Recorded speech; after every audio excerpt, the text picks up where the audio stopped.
देखो ଶିଖରେ ଆପଣଙ୍କୁ ସ୍ୱାଗତ। ଆଜି ମୁଁ ଆପଣଙ୍କ ପାଇଁ ନେଇ ଆସିଛି ଦେଶ ବିଦେଶର 30ଟି ଗୁରୁତ୍ୱପୂର୍ଣ୍ଣ ଖବର। ଆପଣଙ୍କୁ ଅନୁରୋଧ ଭିଡ଼ିଓଟିକୁ ସମ୍ପୂର୍ଣ୍ଣ ଦେଖିବେ। ଭଲ ଲାଗିଲେ ଏହାକୁ ଲାଇକ୍ ଓ ସେୟାର ନିଶ୍ଚୟ କରିବେ। ନମ୍ବର 1 ଭାରତ ବିଶ୍ୱ ଚାମ୍ପିୟନ ଦକ୍ଷିଣ ଆଫ୍ରିକାକୁ ହରାଇ ରଚିଲା ଇତିହାସ। ନଭି ମୁମ୍ବାଇର ଡକ୍ଟର ଡିୱାଇ ପାଟିଲ ଷ୍ଟାଡିୟମରେ ରବିବାର ଖେଳାଯାଉଥିବା ମହିଳା ଦିନିକିଆ ବିଶ୍ୱକପ୍ର ଫାଇନାଲ ମ୍ୟାଚ୍ରେ ଭାରତ ଦକ୍ଷିଣ ଆଫ୍ରିକାକୁ 52 ରନ୍ରେ ପରାସ୍ତ କରି ଚାମ୍ପିୟନ ହୋଇଛି। ଭାରତ ପକ୍ଷରୁ ରଖାଯାଇଥିବା 299 ରନ୍ର ଲକ୍ଷ୍ୟର ଜବାବରେ ଦକ୍ଷିଣ ଆଫ୍ରିକା 45.3 ଓଭରରେ 246 ରନ୍ କରି ଅଲଆଉଟ୍ ହୋଇଯାଇଥିଲା।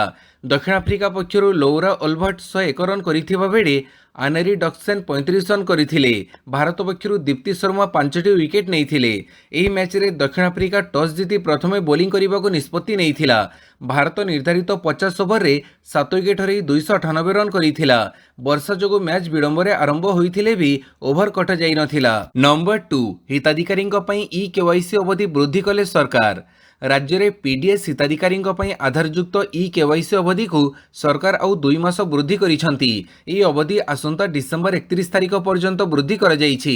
ଯେଉଁ ହିତାଧିକାରୀମାନେ ଏପର୍ଯ୍ୟନ୍ତ ଇ-କେୱାଇସି କରିନାହାନ୍ତି ସେମାନେ ବର୍ଦ୍ଧିତ ସମୟ ଭିତରେ ନିକଟସ୍ଥ ରାସନ କାର୍ଡ ପରିଚାଳନା କେନ୍ଦ୍ରରେ ଆଧାରଯୁକ୍ତ ଇ-କେୱାଇସି କରିବାକୁ ପରାମର୍ଶ ଦିଆଯାଇଛି। ଏନେଇ ଖାଦ୍ୟ ଯୋଗାଣ ଓ ଖାଉଟି କଲ୍ୟାଣ ବିଭାଗ ପକ୍ଷରୁ ସୂଚନା ଜାରି ହୋଇଛି। ଏହା ସହିତ ରାଜ୍ୟରେ ପୂର୍ବ ଭଳି ରାସନ ଚାଉଳ ଯୋଗାଣ ଜାରି ରହିବ। ଅର୍ଥାତ୍ ରାସନ କାର୍ଡଧାରୀମାନେ ପୂର୍ବ ଭଳି ନିଜ କୋଟାର ଚାଉଳ ଉଠାଇ ପାରିବେ। ଇ-କେୱାଇସି କରିନଥିବା 15 ଲକ୍ଷରୁ ଅଧିକ ହିତାଧିକାରୀଙ୍କ ଚାଉଳ ଯୋଗାଣ ନେଇ ମଧ୍ୟ କୌଣସି ଅପଡେଟ୍ ଆସିନାହିଁ। ନମ୍ବର 3 ଇସ୍ରୋ ରଚିଲା ଇତିହାସ। ମହାକାଶକୁ ଗଲା କମ୍ୟୁନିକେସନ ସାଟେଲାଇଟ୍ CMS-03। ମହାକାଶକୁ ଗଲା ସବୁଠୁ ଓଜନିଆ ଉପଗ୍ରହ କମ୍ୟୁନିକେସନ ସାଟେଲାଇଟ୍ CMS-3 ଉତ୍କ୍ଷେପଣ କଲା ଇସ୍ରୋ। ଆନ୍ଧ୍ରପ୍ରଦେଶ ଶ୍ରୀହରିକୋଟା ସତୀଶ ଧୱନ ମହାକାଶ କେନ୍ଦ୍ରରୁ ଉତ୍କ୍ଷେପଣ କରାଯାଇଛି। ଦେଶର ସବୁଠୁ ଶକ୍ତିଶାଳୀ ରକେଟ୍ LVM-3M5ରେ ଉତ୍କ୍ଷେପଣ କରାଯାଇଛି। ଭାରତୀୟ ନୌସେନା ପାଇଁ ଏହା କାମ କରିବ। ଜାହାଜ ଓ ବୁଡ଼ାଜାହାଜକୁ ସୁରକ୍ଷିତ ସେବା ଯୋଗାଇବ CMS-3। ସାମୁଦ୍ରିକ ରଣନୀତିକ ସଂଯୋଗ ବୃଦ୍ଧି କ୍ଷେତ୍ରରେ ଏହା ଗୁରୁତ୍ୱପୂର୍ଣ୍ଣ ଭୂମିକା ତୁଲାଇବ।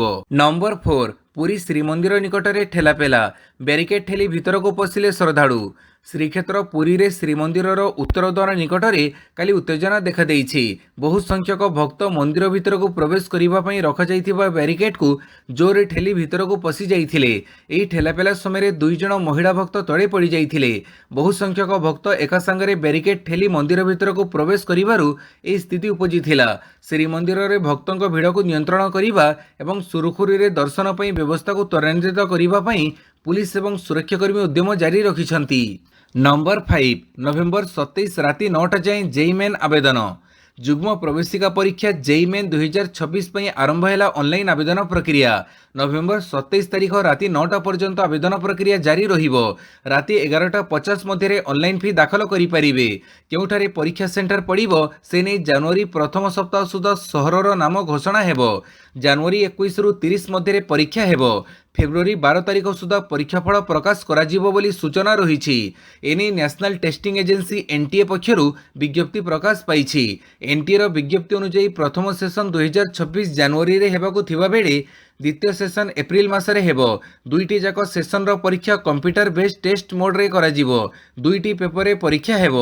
ନମ୍ବର 6 କାର୍ତ୍ତିକ ମାସ ପରେ ଧାଡ଼ି ଦର୍ଶନ ଓ ଗଣତି ମଣତି କହିଲେ ଆଇନମନ୍ତ୍ରୀ ପୃଥ୍ୱୀରାଜ ହରିଚନ୍ଦନ। ରତ୍ନଭଣ୍ଡାର ଭିତରେ ହେବ ଗଣତି ମଣତି। ଏନେଇ ଖୁବ୍ ଶୀଘ୍ର ଆସିବ SOP। ଏନେଇ ସୂଚନା ଦେଇଛନ୍ତି ଆଇନମନ୍ତ୍ରୀ ପୃଥ୍ୱୀରାଜ ହରିଚନ୍ଦନ। ସେ କହିଛନ୍ତି ଶ୍ରୀକ୍ଷେତ୍ରର ବିକାଶ ପାଇଁ ସମୀକ୍ଷା ହୋଇଛି। କାମ ଆରମ୍ଭ ହୋଇଛି। ଆଗାମୀ 11 ତାରିଖରେ ଶ୍ରୀମନ୍ଦିର ବିକାଶ ନେଇ ସମୀକ୍ଷା ବୈଠକ ହେବ।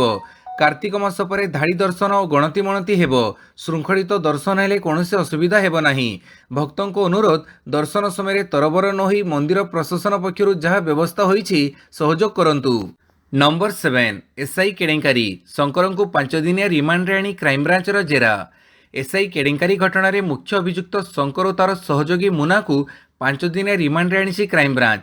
ଶଙ୍କର ପୃଷ୍ଟି ଓ ସହଯୋଗୀ ମୁନାକୁ ମୁହାଁମୁହିଁ ଜେରା କରିଛି। ଏନେଇ ପ୍ରେସ୍ ରିଲିଜ୍ ମଧ୍ୟ ଜାରି କରାଯାଇଛି। ଶଙ୍କର ପୃଷ୍ଟିଠାରୁ ଗୋଟିଏ ଫର୍ଚ୍ୟୁନର 2ଟି ଆଇଫୋନ୍ ଏବଂ ପାସପୋର୍ଟ ଜବତ କରାଯାଇଛି।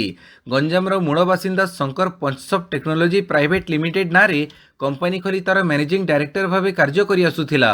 ଭୁବନେଶ୍ୱର ପଟିଆରେ ଏକ ଅଫିସ୍ ଖୋଲି ନେଟୱାର୍କ ଚଳାଇଥିଲା। ଶଙ୍କରର ସହଯୋଗୀ ଥିଲେ ମୁନା ମହାନ୍ତି, ଶ୍ରୀକାନ୍ତ ମହାରାଣା ଓ ଅରବିନ୍ଦ ଦାସ। ସେମାନଙ୍କୁ ମଧ୍ୟ କ୍ରାଇମବ୍ରାଞ୍ଚ ଜେରା କରିଛି। ଶଙ୍କର ଗିରଫ ହେବା ପରେ ସରକାରଙ୍କୁ ଟାର୍ଗେଟ କରିଛି ବିଜେଡି। ନମ୍ବର 8 ପୂର୍ବ ସରକାରରେ ହଜାରେ କୋଟିର ଡିଲ୍ କହିଲା ଶଙ୍କର। ଓଡ଼ିଶା ପୁଲିସ ଏସ୍ଆଇ କଳେଙ୍କରୀ ଘଟଣାରେ ବଡ଼ ବୟାନ ଦେଇଛି ମାଷ୍ଟରମାଇଣ୍ଡ ତଥା ପଂସପ୍ ଟେକ୍ନୋଲୋଜି ମାଲିକ ଗଞ୍ଜାମ ଜିଲ୍ଲାର ଶଙ୍କର ପୃଷ୍ଟି। ଭୁବନେଶ୍ୱରରେ ପହଞ୍ଚିବା ପରେ ଶଙ୍କର କହିଛନ୍ତି ଯେ ପୂର୍ବ ସରକାରରେ ହଜାରେ କୋଟିର ଡିଲ୍ ହୋଇଛି। ମୁଁ ଯଦି ସରେଣ୍ଡର କରିନଥାନ୍ତି ହଜାରେ କୋଟିର ଡିଲ୍ କେମିତି ଆସିଥାନ୍ତା? ଷଡ଼ଯନ୍ତ୍ରକାରୀଙ୍କ ସବୁ ତଥ୍ୟ ସରକାରଙ୍କୁ ଦିଆଯିବ। ମୁଁ ଲୁଚି ନଥିଲି, ଆଇନ ଅନୁଯାୟୀ ସମ୍ମୁଖୀନ ହେଉଥିଲି। ହାଇକୋର୍ଟରେ ଫାଇଲ୍ କରାଯାଇଥିଲା, ସୁପ୍ରିମକୋର୍ଟରେ ଫାଇଲ୍ କରିଥିଲି। ହାଇକୋର୍ଟଙ୍କୁ ମୁଁ ଆଗୁଆ ଜାମିନ ମାଗିଥିଲି। ହାଇକୋର୍ଟ ସମୟ ଦେଇଥିଲେ ମୁଁ ଗୋଟିଏ ମାସ ପରେ ଆସି ହାଜର ହୋଇଥାନ୍ତି। ପତ୍ନୀ ଦୀପ୍ତିମୟୀ ସାହୁଙ୍କ ନାଁରେ କୌଣସି ମାମଲା ନାହିଁ। ମୋର କୋର୍ଟଙ୍କ ଉପରେ ସମ୍ପୂର୍ଣ୍ଣ ଭରସା ରହିଛି, ନ୍ୟାୟ ମିଳିବ। ନମ୍ବର 9, ରାଷ୍ଟ୍ରପତିଙ୍କୁ ଗୁହାରି କଲା ଜାତୀୟ ଆଦିବାସୀ ହୋ ଭାଷା କ୍ରିୟାନୁଷ୍ଠାନ କମିଟି।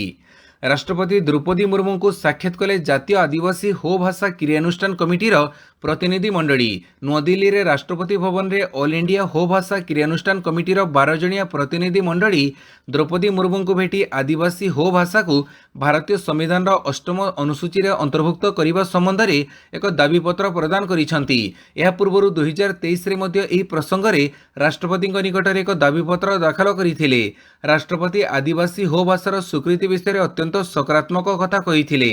ଆଦିବାସୀ ହୋ ଭାଷାରେ ପ୍ରତିନିଧିଙ୍କ ସହିତ ଆଦିବାସୀ ହୋ ଭାଷାରେ ମଧ୍ୟ ଆଲୋଚନା କଥାବାର୍ତ୍ତା ହୋଇଥିଲେ। ନମ୍ବର 11, ରୁଚି ମସଲା ପ୍ରତିଷ୍ଠାତା ଡକ୍ଟର ଶରତ କୁମାର ସାହୁଙ୍କ ପରଲୋକ। ପ୍ରସିଦ୍ଧ ଶିଳ୍ପପତି ତଥା ରୁଚି ମସଲା ପ୍ରତିଷ୍ଠାତା ଏବଂ ଏମ୍ଡି ଡକ୍ଟର ଶରତ କୁମାର ସାହୁଙ୍କର ରବିବାର ପରଲୋକ ଘଟିଛି। ମୃତ୍ୟୁ ବେଳକୁ ତାଙ୍କୁ 74 ବର୍ଷ ହୋଇଥିଲା। ମୁମ୍ବାଇ ଲୀଳାବତୀ ହସ୍ପିଟାଲରେ ଚିକିତ୍ସିତ ହେଉଥିବା ବେଳେ ସେ ଅପରାହ୍ନରେ ଶେଷ ନିଶ୍ୱାସ ତ୍ୟାଗ କରିଛନ୍ତି। ଶରତ କୁମାର ଓଡ଼ିଶାର ଏକ ପ୍ରମୁଖ ମସଲା ବ୍ରାଣ୍ଡ ରୁଚି ପ୍ରତିଷ୍ଠା କରି ଘରେ ଘରେ ପରିଚିତ ହୋଇଥିଲେ। ଏବେ ତାଙ୍କର ପରଲୋକ ଏମ୍ଏସ୍ଏମ୍ଇ କ୍ଷେତ୍ର ପାଇଁ ଏକ ଅପୂରଣୀୟ କ୍ଷତି ବୋଲି ମତ ପ୍ରକାଶ ପାଉଛି। ନମ୍ବର 11, ରୁଚି ମସଲା ପ୍ରତିଷ୍ଠାତା ଡକ୍ଟର ଶରତ କୁମାର ସାହୁଙ୍କ ପରଲୋକ। ପ୍ରସିଦ୍ଧ ଶିଳ୍ପପତି ତଥା ରୁଚି ମସଲା ପ୍ରତିଷ୍ଠାତା ଏବଂ ଏମ୍ଡି ଡକ୍ଟର ଶରତ କୁମାର ସାହୁଙ୍କର ରବିବାର ପରଲୋକ ଘଟିଛି। ମୃତ୍ୟୁ ବେଳକୁ ତାଙ୍କୁ 74 ବର୍ଷ ହୋଇଥିଲା। ମୁମ୍ବାଇ ଲୀଳାବତୀ ହସ୍ପିଟାଲରେ ଚିକିତ୍ସିତ ହେଉଥିବା ବେଳେ ସେ ଅପରାହ୍ନରେ ଶେଷ ନିଶ୍ୱାସ ତ୍ୟାଗ କରିଛନ୍ତି। ଶରତ କୁମାର ଓଡ଼ିଶାର ଏକ ପ୍ରମୁଖ ମସଲା ବ୍ରାଣ୍ଡ ରୁଚି ପ୍ରତିଷ୍ଠା କରି ଘରେ ଘରେ ପରିଚିତ ହୋଇଥିଲେ। ଏବେ ତାଙ୍କର ପରଲୋକ ଏମ୍ଏସ୍ଏମ୍ଇ କ୍ଷେତ୍ର ପାଇଁ ଏକ ଅପୂରଣୀୟ କ୍ଷତି ବୋଲି ମତ ପ୍ରକାଶ ପାଉଛି। ନମ୍ବର 12, ମୃତ ଓଡ଼ିଆ ଯୁବତୀଙ୍କ ପରିବାରକୁ 6 ଲକ୍ଷ ସହାୟତା। ଆନ୍ଧ୍ରପ୍ରଦେଶର ଶ୍ରୀକାକୁଲମ ଜିଲ୍ଲା କାଶୀବୁଗ ସହରରେ ଥିବା ଭେଙ୍କଟେଶ୍ୱର ମନ୍ଦିରରେ ଦଳଚକଟା ଘଟି ଓଡ଼ିଆ ଯୁବତୀ ଗଞ୍ଜାମ ଜିଲ୍ଲା ପାତ୍ରପୁର ବ୍ଲକ ଜରଳା ଥାନା ଅନ୍ତର୍ଗତ ଗୁଡ଼ିପଦର ଗ୍ରାମର ରାଙ୍ଗଲା ରୂପାଙ୍କର ମୃତ୍ୟୁ ଘଟିଥିଲା। ମୁଖ୍ୟମନ୍ତ୍ରୀ ମୋହନ ଚରଣ ମାଝୀ ଏହା ଜାଣିବା ପରେ ଗଭୀର ଶୋକ ପ୍ରକାଶ କରିବା ସହ ପରିବାର ବର୍ଗଙ୍କ ପ୍ରତି ସମବେଦନା ଜଣାଇଛନ୍ତି। ଏପରିକି ମୃତ ଯୁବତୀଙ୍କ ପରିବାରକୁ ମୁଖ୍ୟମନ୍ତ୍ରୀ ରିଲିଫ ପାଣ୍ଠିରୁ 6 ଲକ୍ଷ ଟଙ୍କା ଅନୁକମ୍ପା ରାଶି ଘୋଷଣା କରିଛନ୍ତି। ନମ୍ବର 13, ଜୟଙ୍କ ପାଇଁ ପ୍ରଚାର ମଙ୍ଗ ଧରିଲେ ବୈଜୟନ୍ତ ପଣ୍ଡା। ଉପନିର୍ବାଚନ ପାଇଁ କମ୍ପୁଛି ନୂଆପଡ଼ା। ବିଜେପିର ଜୟ ଢୋଲକିଆଙ୍କ ପାଇଁ ପ୍ରଚାର ମଙ୍ଗ ଧରିଛନ୍ତି ବିଜେପି ରାଷ୍ଟ୍ରୀୟ ଉପାଧ୍ୟକ୍ଷ ଶ୍ରୀ ବୈଜୟନ୍ତ ପଣ୍ଡା। ଏହି ଅବସରରେ ଶ୍ରୀ ପଣ୍ଡା କହିଛନ୍ତି, ପଶ୍ଚିମ ଓଡ଼ିଶା ମୋ ରକ୍ତରେ ଅଛି, ଏଠି ମୋ ମାମୁଁ ଘର। ଗତବର୍ଷ ବିଜେପିର ଐତିହାସିକ ବିଜୟ ହେଲା। ଓଡ଼ିଶାରେ ଡବଲ ଇଞ୍ଜିନ ସରକାର ଗଠନ ହେଲା। ନୂଆପଡ଼ାରେ 75,000 ମହିଳା ସୁଭଦ୍ରା ଯୋଜନାରେ ଟଙ୍କା ପାଇଛନ୍ତି। ଏବେ ଅନେକ ମହିଳା ରାଜ୍ୟରେ ଲକ୍ଷପତି ଦିଦି ହେଲେଣି। ରାଜ୍ୟରେ 17 ଲକ୍ଷ ମହିଳା ଲକ୍ଷପତି ଦିଦି ଅଛନ୍ତି। ତେଣୁ ନୂଆପଡ଼ାର ସାମଗ୍ରିକ ବିକାଶ ପାଇଁ ଶ୍ରୀ ଜୟ ଢୋଲକିଆଙ୍କୁ ବିଜୟୀ କରିବାକୁ ମାନ୍ୟବର ସାଂସଦ ତଥା ବିଜେପି ରାଷ୍ଟ୍ରୀୟ ଉପାଧ୍ୟକ୍ଷ ଶ୍ରୀ ବୈଜୟନ୍ତ ପଣ୍ଡା ନୂଆପଡ଼ାବାସୀଙ୍କୁ ନିବେଦନ କରିଛନ୍ତି। ନମ୍ବର 14, ନୂଆପଡ଼ା କଂଗ୍ରେସ ପ୍ରାର୍ଥୀଙ୍କ ପାଇଁ ପ୍ରଚାର କରିବେ ତେଲେଙ୍ଗାନା ମୁଖ୍ୟମନ୍ତ୍ରୀ। ତେଲେଙ୍ଗାନା ମୁଖ୍ୟମନ୍ତ୍ରୀ ଏ ରେବନ୍ତ ରେଡ୍ଡି ଆସନ୍ତା ନଭେମ୍ବର 7 ତାରିଖରେ ନୂଆପଡ଼ା ଉପନିର୍ବାଚନ ପାଇଁ ପ୍ରଚାର ମଇଦାନକୁ ଓହ୍ଲାଇବେ। ଓଡ଼ିଶା ପ୍ରଦେଶ କଂଗ୍ରେସ କମିଟି ପକ୍ଷରୁ ଘୋଷଣା କରାଯାଇଛି ଯେ ରେଡ୍ଡି ନୂଆପଡ଼ା ଅନ୍ତର୍ଗତ ସାଲେଭଟାରେ କଂଗ୍ରେସ ଘାସିରାମ ମାଝୀଙ୍କ ପାଇଁ ପ୍ରଚାର କରିବେ।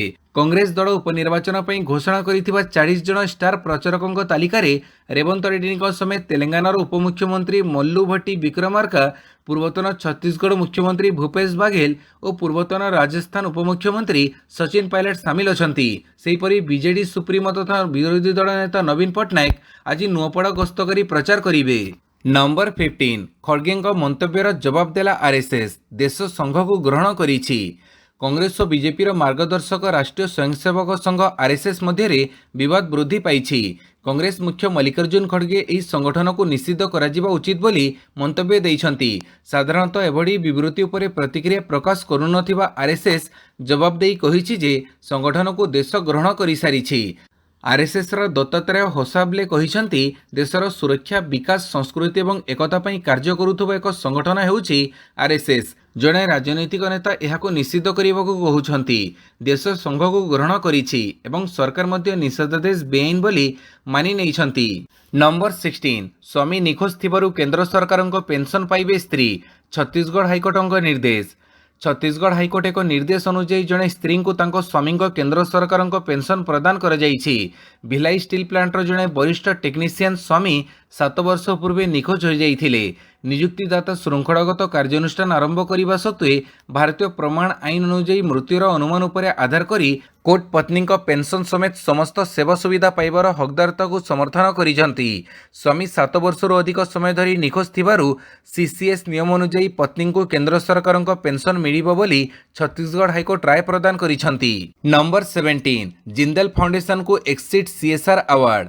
ଲୋକଭୂମି ସମନ୍ୱିତ ସିଏସ୍ଆର୍ ପ୍ରକଳ୍ପ ପାଇଁ ଜିନ୍ଦାଲ ଷ୍ଟିଲ୍ର ସାମାଜିକ ସଂସ୍ଥା ଜିନ୍ଦଲ ଫାଉଣ୍ଡେସନକୁ ଏକ୍ସିଟ୍ ସିଏସ୍ଆର୍ ଆୱାର୍ଡ 2025ରେ ସମ୍ମାନିତ କରାଯାଇଛି। ଅକ୍ଟୋବର 30ରେ ଭୁବନେଶ୍ୱରରେ ଆୟୋଜିତ ଏକ କାର୍ଯ୍ୟକ୍ରମରେ ଭାରତ ସରକାରଙ୍କ ପୂର୍ବତନ ସଚିବ ତଥା ଇଣ୍ଡିଆନ୍ ଇନଷ୍ଟିଚ୍ୟୁଟ୍ ଅଫ୍ କର୍ପୋରେଟ୍ ଆଫେୟାର୍ସର ପୂର୍ବତନ ମହାନିର୍ଦ୍ଦେଶକ ଡକ୍ଟର ଭାସ୍କର ଚାଟାର୍ଜୀ ଏହି ପୁରସ୍କାର ପ୍ରଦାନ କରିଥିଲେ। ଏହି ସମ୍ମାନଜନକ ପୁରସ୍କାର ମିଳିଥିବାରୁ ଜିନ୍ଦଲ ଫାଉଣ୍ଡେସନର ଅଧ୍ୟକ୍ଷା ସାଲୁ ଜିନ୍ଦଲ ଜୁରି ସଦସ୍ୟଙ୍କୁ କୃତଜ୍ଞତା ଜଣାଇଛନ୍ତି। ନମ୍ବର 18 ଏଏମ୍ଏନ୍ଏସ୍ ଆନ୍ଧ୍ର ପ୍ରକଳ୍ପକୁ ପରିବେଶ ମଞ୍ଜୁରୀ। ପ୍ରଥମ ପର୍ଯ୍ୟାୟରେ 80,000 କୋଟି ନିବେଶ। ଆନ୍ଧ୍ରପ୍ରଦେଶରେ Arcelor Mittal Nippon steel India ପକ୍ଷରୁ ଏକ ମେଗା ଇସ୍ପାତ କାରଖାନା ସ୍ଥାପନ ହେବ। ପ୍ରଥମ ପର୍ଯ୍ୟାୟରେ ବାର୍ଷିକ 8.2 ନ୍ୟୁଟନ କ୍ଷମତା ବିଶିଷ୍ଟ କାରଖାନା ସ୍ଥାପନକୁ ପରିବେଶ ମଞ୍ଜୁରୀ ମିଳିଛି। ଅନକାପଲ୍ଲୀ ଜିଲ୍ଲାରେ 2,200 ଏକର ଜମିରେ ପ୍ରଥମ ପର୍ଯ୍ୟାୟରେ ସ୍ଥାପନ ହେବାକୁ ଥିବା ଏହି ପ୍ରକଳ୍ପ ପାଇଁ 80,000 କୋଟି ଟଙ୍କା ନିବେଶ ହେବ। ଚଳିତ ବର୍ଷ ଏହି ପ୍ରକଳ୍ପର କାର୍ଯ୍ୟ ଆରମ୍ଭ ହୋଇପାରେ। ପରବର୍ତ୍ତୀ ପର୍ଯ୍ୟାୟରେ ପ୍ରକଳ୍ପର ମୋଟ ଇସ୍ପାତ ଉତ୍ପାଦନ କ୍ଷମତା 24 ନ୍ୟୁଟନକୁ ବୃଦ୍ଧି ପାଇପାରେ। ଏଥିପାଇଁ କମ୍ପାନୀର ମୋଟ ନିବେଶ ରାଶି 1.5 ଲକ୍ଷ କୋଟି ଟଙ୍କା ହୋଇପାରେ। ନମ୍ବର 19 ପାକିସ୍ତାନ ସେନାକୁ ଅନ୍ୟ କେହି ଚଢ଼ଉଛି କହିଲା ତାଲିବାନ। ଆଫଗାନିସ୍ତାନ ତାଲିବାନ ଏବଂ ପାକିସ୍ତାନ ମଧ୍ୟରେ ଉତ୍ତେଜନା ପୁଣି ଥରେ ବୃଦ୍ଧି ପାଇଛି। ତାଲିବାନ ମୁଖପାତ୍ର ଜବିଉଲ୍ଲା ମୁଜାହିଦ ଏକ ବିବୃତ୍ତି ଜାରି କରିଛନ୍ତି ଯାହା ପାକିସ୍ତାନୀ ସେନା ଏବଂ ପାକିସ୍ତାନ ସରକାରଙ୍କୁ କ୍ଷୁବ୍ଧ କରିବାର ଆଶଙ୍କା ଅଛି। ମୁଜାହିଦ ସ୍ପଷ୍ଟ ଭାବରେ କହିଛନ୍ତି ଆମେରିକୀୟ ଡ୍ରୋନ୍ ପାକିସ୍ତାନୀ ସ୍ଥଳ ଏବଂ ଆକାଶ ମାର୍ଗ ଦେଇ ଆଫଗାନିସ୍ତାନରେ ପ୍ରବେଶ କରୁଛି ଏବଂ ପାକିସ୍ତାନ ସେଗୁଡ଼ିକ ଅଟକାଇ ପାରୁନାହିଁ। ଏହା ସେମାନଙ୍କର ବିଫଳତା, ସେମାନଙ୍କର ଦୁର୍ବଳତା। ମୁଁ ବିଶ୍ୱାସ କରେ ଯେ ଅନ୍ୟ କେହି ପାକିସ୍ତାନୀ ସେନାକୁ ନିୟନ୍ତ୍ରଣ କରୁଛି। ତାଲିବାନର ଏହି ବିବୃତ୍ତି କେବଳ ପାକିସ୍ତାନୀ ସେନାକୁ ଖୋଲାଖୋଲି ଭାବରେ ଚ୍ୟାଲେଞ୍ଜ କରିନାହିଁ ବରଂ ଆଫଗାନିସ୍ତାନ ପାକିସ୍ତାନ ସମ୍ପର୍କରେ ଏକ ନୂତନ ଉତ୍ତେଜନାର ଆରମ୍ଭ ମଧ୍ୟ କରେ। ନମ୍ବର 20 କଡ଼ା ହେଲା କୁକୁର ପାଳିବା ନିୟମ, ଅବହେଳା ହେଲେ ଲାଗୁ ହେବ ଜରିମାନା। ଚଣ୍ଡିଗଡ଼ ପ୍ରଶାସନ ସହରରେ ପୋଷା ଏବଂ ଗୋଷ୍ଠୀ କୁକୁରମାନଙ୍କୁ ନେଇ ଏକ ନୂତନ ନିୟମ ଲାଗୁ କରିଛି। ଏହି ନିୟମ ଅନୁଯାୟୀ ଯଦି ଓଡ଼ିଶା ପଞ୍ଜୀକୃତ କୁକୁର ଖୋଲାରେ ମଳତ୍ୟାଗ କରନ୍ତି ତେବେ ଉକ୍ତ କୁକୁରର ମାଲିକଙ୍କୁ 10,000 ଟଙ୍କା ପର୍ଯ୍ୟନ୍ତ ଜରିମାନା ଦେବାକୁ ପଡ଼ିବ। ରାସ୍ତାରେ ଅଳିଆ ଫିଙ୍ଗିଲେ 2,000 ଟଙ୍କା ପର୍ଯ୍ୟନ୍ତ ଲାଗୁ ହେବ ଜରିମାନା। ଏଥିସହିତ ମ୍ୟୁନିସିପାଲ କର୍ପୋରେସନର କିଛି ହିଂସ୍ର ପ୍ରଜାତି ଯେମିତିକି ଆମେରିକୀୟ ବୁଲଡଗ୍, ପିଟବୁଲ୍ ଟେରିୟର, ବୁଲ୍ ଟେରିୟର ଏବଂ ଡୋଗୋ ଆର୍ଜେଣ୍ଟିନାକୁ ଘରେ ରଖିବା ପାଇଁ ସମ୍ପୂର୍ଣ୍ଣ ଭାବେ ନିଷେଧ କରାଯାଇଛି। ଯେଉଁମାନେ ଉପରୋକ୍ତ ପ୍ରଜାତିର କୁକୁରଙ୍କୁ ଘରେ ରଖିଛନ୍ତି ସେମାନଙ୍କୁ 45 ଦିନ ମଧ୍ୟରେ ପଞ୍ଜୀକରଣ କରିବାକୁ ପଡ଼ିବ। ଏହି ପ୍ରଜାତିକୁ ଏଣିକି କେହି ନୂତନ ଭାବେ କ୍ରୟ କରିପାରିବେ ନାହିଁ। ନମ୍ବର 22 ରାସ୍ତାରେ ଅଳିଆ ଫିଙ୍ଗିଲେ ଲାଗୁ ହେବ ଜରିମାନା। ବାରମ୍ବାର ସତର୍କ କରିବା ସତ୍ତ୍ୱେ ରାସ୍ତାରେ ଅଳିଆ ଫିଙ୍ଗୁଥିବା ଲୋକଙ୍କୁ ସଚେତନ କରିବା ସହିତ କଡ଼ା ନିୟମ ଲାଗୁ କରିଛି ଗ୍ରେଟର ବେଙ୍ଗାଲୁରୁ ପ୍ରାଧିକରଣ। ଏଣିକି ଯେଉଁମାନେ ରାସ୍ତାରେ ନିଜ ଘରର ଅଳିଆ ଫିଙ୍ଗିବେ ସେମାନଙ୍କ ଘରକୁ ଉକ୍ତ ଅଳିଆକୁ ଉପହାର ସ୍ୱରୂପ ଭାବେ ପଠାଇ ଦିଆଯିବା ସହିତ 2,000 ଟଙ୍କା ପର୍ଯ୍ୟନ୍ତ ଜରିମାନା ଲାଗୁ କରାଯିବ। ନମ୍ବର 23 ନିର୍ବାଚନ ପ୍ରଚାର ସମୟରେ ମାଛ ଧରିବାକୁ ପୋଖରୀକୁ ଡେଇଁ ପଡ଼ିଲେ ରାହୁଲ ଗାନ୍ଧୀ। ଲୋକସଭାର ବିରୋଧୀ ଦଳ ନେତା ରାହୁଲ ଗାନ୍ଧୀ ରବିବାର ଏକ ଆଶ୍ଚର୍ଯ୍ୟଜନକ କାର୍ଯ୍ୟ କରିଛନ୍ତି। କଂଗ୍ରେସ ଏମ୍ପି ରାହୁଲ ଗାନ୍ଧୀ ରାଜ୍ୟର ବେଗୁସରାଇ ଜିଲ୍ଲାରେ ବିହାର ବିଧାନସଭା ନିର୍ବାଚନ ପାଇଁ ପ୍ରଚାର କରୁଥିବା ସମୟରେ ସ୍ଥାନୀୟ ବାସିନ୍ଦାଙ୍କ ସହିତ ମାଛ ଧରିବା ପାଇଁ ଏକ ପୋଖରୀକୁ ଡେଇଁ ପଡ଼ିଥିଲେ। ବେଗୁସରାଇ ଜିଲ୍ଲାରେ କଂଗ୍ରେସ ଏମ୍ପି ରାହୁଲ ଗାନ୍ଧୀଙ୍କ ସହ ବିକାଶଶୀଳ ଇନସାଟ୍ ପାର୍ଟି ମୁଖ୍ୟ ଏବଂ ମହାଗଠବନ୍ଧନ ଉପମୁଖ୍ୟମନ୍ତ୍ରୀ ପ୍ରାର୍ଥୀ ମୁକେଶ ସାହାଣୀ ଏବଂ କଂଗ୍ରେସ ନେତା କହ୍ନୈୟା କୁମାର ଯୋଗ ଦେଇଥିଲେ। ନମ୍ବର 23 ନିର୍ବାଚନ ପ୍ରଚାର ସମୟରେ ମାଛ ଧରିବାକୁ ପୋଖରୀକୁ ଡେଇଁ ପଡ଼ିଲେ ରାହୁଲ ଗାନ୍ଧୀ। लोकसभार विरोधी दल नेता राहुल गांधी रविवार एक आश्चर्यजनक कार्य करिसेंती। कांग्रेस एमपी राहुल गांधी राज्यर बेगूसराय जिले में बिहार विधानसभा निर्वाचन पर प्रचार करुवा समय स्थानीय बासिंदा सहित माछ धरने एक पोखरी को डेई पड़ते। बेगूसराय जिले में कांग्रेस एमपी राहुल गांधी विकासशील इंसाट पार्टी मुख्य एवं महागठबंधन उपमुख्यमंत्री प्रार्थी मुकेश साहानी एवं कांग्रेस नेता कन्हैया कुमार जोग देइथिले। नंबर 24 हेब भयंकर युद्ध, सेना को एमिति निर्देश देले ट्रंप, विश्व चहल। अमेरिका राष्ट्रपति डोनाल्ड ट्रंप आउ एक विवाद सृष्टि करिसेंती। गोटे पटे अमेरिका भेनेजुएला सहित लड़िबाकू प्रस्तुत थिबा बेले अन्यपटे से तांको सैन्यबाहिनी को एक आफ्रिकीय देश विरुद्ध रे प्रस्तुत रहिबाकू निर्देश दैछंती। से नाइजेरिया रे सामरिक कार्यानुष्ठान पई संपूर्ण प्रस्तुत रहिबाकू अमेरिकार प्रतिरक्षा विभाग को निर्देश दैछंती।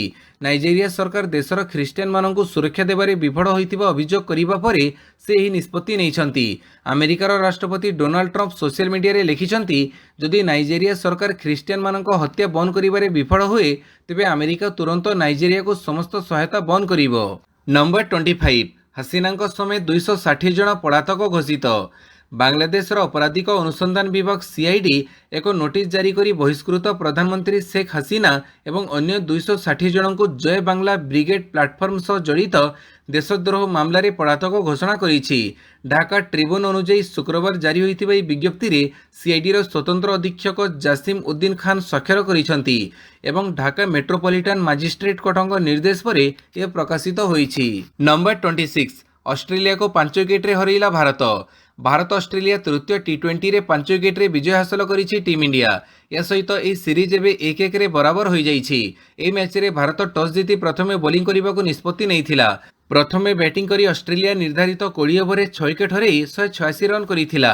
दल पक्षरु टीम डेविड 74 रन करिथिबा बेले मार्क स्टोनिस 64 एवं मैथ्यू शॉर्ट 26 रन करथिले। भारत पक्षरु अर्शदीप सिंह 3टी और वरुण चक्रवर्ती 2टी विकेट नैथिले। सेहिपरि शिवम दुबे 1 विकेट नैथिले। यह जवाब रे भारत 18.3 ओवर रे 5 विकेट हरै विजय लक्ष्य हासिल करि नैथिला। नंबर 27 अंतर्जातीय क्रिकेट रु अवसर नेले केन विलियमसन। न्यूजीलैंड वरिष्ठ क्रिकेटर तथा दीर्घ दिनर अधिनायक केन विलियमसन टी20 अंतर्जातीय क्रिकेट रु अवसर घोषणा करिसेंती। 2026 टी20 विश्वकप को मात्र 4 मास बाकी थिबा बेले से निष्पत्ति नैछंती।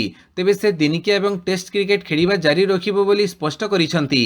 93टी मैच रु 2575 रन संग्रह करी विलियमसन टी20 अंतर्जातीय रे न्यूजीलैंड पई सर्वाधिक रन स्कोरर भावे अवसर नैछंती। से 75टी टी20 मैच रे न्यूजीलैंड रो नेतृत्व नैछंती। तांको नेतृत्व रे न्यूजीलैंड 2016 एवं 2022 रे टी20 विश्वकप सेमीफाइनल एवं 2021 रे फाइनल खेलिथिला। नंबर 28 बाराबाटी रे पुणी ओडिशा बाटबणा। प्रथम दिन आंध्र प्रदेश 3 विकेट रे 222। बाराबाटी रे पुणी थरे बाटबणा होइछि ओडिशा क्रिकेट दल। क्रमगत तृतीय मैच रे ओडिशा द्रुत बोलरଙ୍କ प्रभावहीन प्रदर्शन कारणरू घरोई दल संघर्ष करिछि। चलित रणजी ट्रॉफी ऋतुर तृतीय राउंड मुकाबिला रे भ्रमणकारी आंध्र प्रदेश 3 विकेट रे 222 रन संग्रह करिछि। बारबाटी पड़िया आउटफिल्डर आर्द्रता कारणरू मैच प्राय 1 घंटा विलंब आरंभ हेबा एवं आलोक अभाव आगुआ बंद हेबा कारणरू शनिवार केवल 68 ओवर संभव होइछि। नंबर 29 सड़क दुर्घटना रे आखि बुझिले टीम इंडिया रो एही युवा क्रिकेटर। मुंबई रो अत्यंत दुखद खबर आसीछि। सड़क दुर्घटना रे जणे प्रतिभावान युवा क्रिकेटर मृत्यु घटिछि। मृतक हेले राजेश बणिक। से भारतीय 19 वर्षर कम विश्वकप दलर पूर्वतन सदस्य तथा रणजी ट्रॉफी रे सक्रिय सदस्य थिले। तांकर अकाल मृत्यु क्रिकेट जगत को चकित करि देइछि। क्रिकेटर जनक तांको मोटरसाइकेल रे निज घर को जाउथिबा समय रे ए दुर्घटना घटिथिला। तांको मोटरसाइकेल टी एक ट्रक सहित धक्का होइथिला। दुर्घटना एते तीव्र थिला जे घटनास्थल रे तांको मृत्यु घटिथिला। नंबर 30 कुलदीप यादव को ऑस्ट्रेलिया टी20 स्क्वाड रु रिलीज। भारतीय क्रिकेट दलर चाइनामैन स्पिनर कुलदीप यादव को ऑस्ट्रेलिया विपक्ष चली टी20 सीरीज बाकी 2टी मैच दलरू मुक्त कर आगामी दक्षिण आफ्रिका विपक्ष गुरुत्वपूर्ण टेस्ट सीरीज प्रस्तुति निमंते तांको ई निष्पत्ति क्रमे छड़ा जाइछि। बीसीसीआई पक्षरु जारी कर जाइथिबा एक विवृत्ति रे कहि जे डिसेंबर 14 रु आरंभ हेबाकु थिबा दक्षिण आफ्रिका टेस्ट सीरीज कुलदीप को रेड बॉल फॉर्मेट रे अभ्यास करने दल परिचालना कमिटी अनुरोध करथिले। वीडियोटी को संपूर्ण देखिथिबारु बहुत बहुत धन्यवाद।